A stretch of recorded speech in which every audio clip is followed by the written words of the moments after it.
ನಿಮ್ಮ ಮನೇಲೆಲ್ಲ ಮಿಕ್ಕಿರೋ ಚಪಾತಿಲಿ ಏನು ಮಾಡ್ತೀರೋ ಗೊತ್ತಿಲ್ಲ. ಆದರೆ ನಾನು ಇವತ್ತು ನಿಮಗೊಂದು ಹೈ ಪ್ರೋಟೀನ್ ರೆಸಿಪಿನ ತೋರಿಸ್ಕೊಡ್ತೀನಿ. ಅದಕ್ಕಿಂತ ಮುಂಚೆ ಈ ಆಯಿಲ್ ಡಿಸ್ಪೆನ್ಸರ್ನ ಅನ್ಬಾಕ್ಸ್ ಮಾಡೋಣ. ಇದು ಗ್ಲಾಸ್ ಕಂಟೈನರ್ ಆಗಿರುತ್ತೆ ಮತ್ತು ಸ್ಪ್ರೇಯಬಲ್ ಬಾಟಲ್ ಆಗಿರುತ್ತೆ. ಇದರಿಂದ ಎಣ್ಣೆನ ಕಡಿಮೆ ಯೂಸ್ ಮಾಡ್ಕೊಳ್ಳೋದಕ್ಕೆ ಯೂಸ್ ಆಗುತ್ತೆ. ಇದರಿಂದ ಲಿಂಕ್ ಬೇಕಿರೋ ಲಿಂಕ್ ಅಂತ ಕಾಮೆಂಟ್ ಮಾಡಿ. ಎಲ್ಲರೂ ಮನೇಲಿ ಚಪಾತಿ ಮಾಡುವಾಗ 1 ಅಥವಾ 2 ಮಿಕ್ಕತ್ತೆ. ಅದನ್ನು ಯೂಸ್ ಮಾಡಿ ನಾನು ಇವತ್ತು ಹೈ ಪ್ರೋಟೀನ್ ಬ್ರೇಕ್ಫಾಸ್ಟ್ ಹೇಗೆ ಮಾಡ್ಕೊಂಡೆ ಅಂತ ತೋರಿಸ್ತೀನಿ. ಇದಕ್ಕೆ ನಾನು ಬಾಯ್ಲ್ಡ್ ಕಾಲಾಚನ ಯೂಸ್ ಮಾಡ್ತಿದ್ದೀನಿ, ಅಂದರೆ ಬೇಯಿಸಿರೋ ಕಡಲೆಕಾಳು.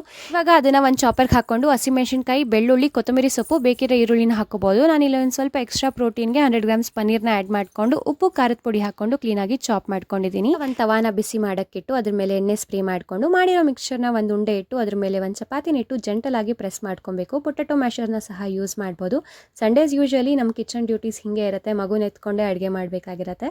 ಸೊ ಅದನ್ನೆಲ್ಲ ಕ್ಲೀನಾಗಿ ಬೆಂದಾದ್ಮೇಲೆ ಇನ್ನೂ ಅಟ್ರಾಕ್ಟಿವ್ ಆಗಿ ಕಾಣೋದಕ್ಕೆ ಮಾಡೋದಕ್ಕೆ ಒಂದು ಗ್ರಿಲ್ ಪ್ಯಾನ್ನ ತಗೊಂಡು ಅದ್ರ ಮೇಲೆ ಆಯಿಲ್ ಸ್ಪ್ರೇ ಮಾಡಿ ಚಪಾತಿನ ಹಿಂಗೆ ಹಾಫ್ ಆಗಿ ಮರ್ಚಿದ್ರೆ ಟ್ಯಾಕೋಸ್ ಥರ ಕಾಣುತ್ತೆ. ಇದು ಹೆಲ್ತಿಯಾಗಿ ನೋಡೋದಕ್ಕೂ ಅಟ್ರಾಕ್ಟಿವ್ ಆಗಿ ಟೇಸ್ಟಿಯಾಗಿರುತ್ತೆ. ಇದ್ರ ಜೊತೆಗೆ ABC ಜ್ಯೂಸ್ನ ತಗೊಂಡು ಕರ್ಡ್ ಡಿಪ್ಪು ಮತ್ತು ಸಲಾಡ್ ಜೊತೆಗೆ ನಮ್ಮ ಬ್ರೇಕ್ಫಾಸ್ಟ್ನ ಮುಗಿಸಿದ್ವಿ. ಯಾವುದಾದ್ರೂ ಲಿಂಕ್ ಬೇಕಿದ್ರೆ ಲಿಂಕ್ ಅಂತ ಕಮೆಂಟ್ ಮಾಡಿ, ಫಾಲೋ ಮಾಡಿ.